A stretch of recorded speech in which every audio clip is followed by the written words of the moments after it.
저성장이 지속되고 부의 불균형이 심화되면서 각국 정부도 마지막 수단으로 부자세 징수에 관심을 갖고 있습니다. 과연 해법이 될 수 있을까요?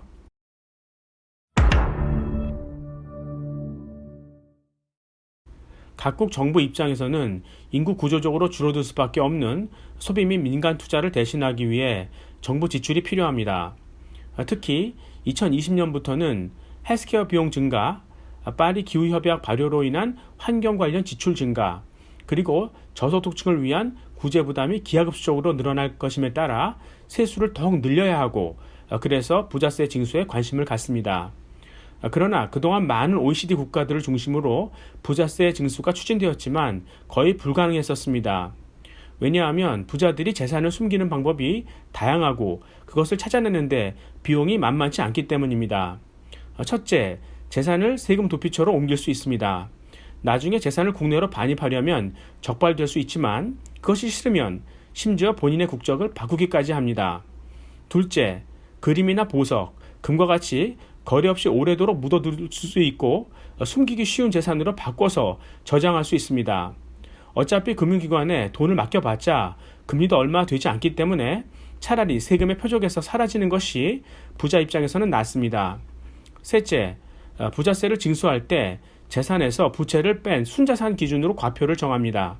따라서 편법으로 부채를 늘릴 수도 있습니다. 이런 재산 파악의 어려움으로 인해 1994년 오스트리아가 부자세를 폐지했고 2017년 프랑스도 부동산 관련 부자세를 포기했습니다. 아직 부자세를 유지하는 나라는 노르웨이, 스위스, 스페인, 벨기에 정도인데 GDP 대비 0.2%에도 미치지 못하는 수준입니다. 정치인들은 이런 문제들에도 불구하고 부자세 징수를 강행할까요? 그럴 가능성이 높다고 봅니다.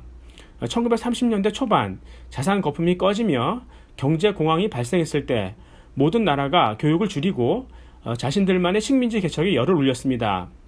시큐리티를 얻기 위해 국가 이기적으로 돌변하는 것이고 당시 식민지 개척 기반이 없었던 일본, 독일은 남의 것을 뺏기 위한 전쟁을 선택했습니다.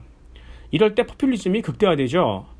지금도 인구 구조에서 오는 저성장의 문제를 신경제 창조를 통한 건설적 방법보다 포퓰리즘을 통한 갈등 만들기로 해결할 가능성이 높아 보입니다. 그중 하나가 부자와 가난한 자들 간 갈등 조장입니다. 이미 엘리자베스 워렌, 버니 샌더스 등 미국 차기 대권을 노리는 민주당 지도자들이 이런 분위기로 몰고 가고 있습니다. 부자세가 징수되면 증시에 어떤 영향이 있을까요? 첫째, 증시에 부정적입니다. 부자들은 자산을 숨기기 위해 팔 것이고 자산 가격은 하락하게 됩니다. 이는 디플레 악순환으로 이어지며 소비 및 투자를 위축시킬 것입니다. 특히 연기금들이 지속성을 강조하며 기업의 이익보다는 사회적 책임을 다하는 기업들에 투자하는 쪽으로 바뀌어 갑니다. 즉, 증시에서 주주 가치보다는 사회적 가치를 우선하는 경향이 강해지고 이는 주가에 부정적일 수밖에 없습니다. 둘째, 부자들은 가급적 오래 묻어두기 편한 자산들을 원할 것입니다. 따라서 거래소 주식보다는 경쟁력이 있는 스타트업 등 장외 주식이나 토지 및 금 등에 관심을 가질 것입니다. 셋째, ESG, 즉 환경 및 지배구조 관련 기업 주식에 부자세 제외 혜택이 돌아갈 경우 여기에 매수세가 몰릴 수도 있습니다.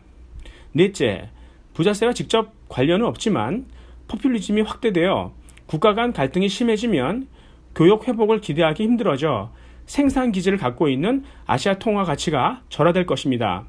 한국 원화도 마찬가지입니다.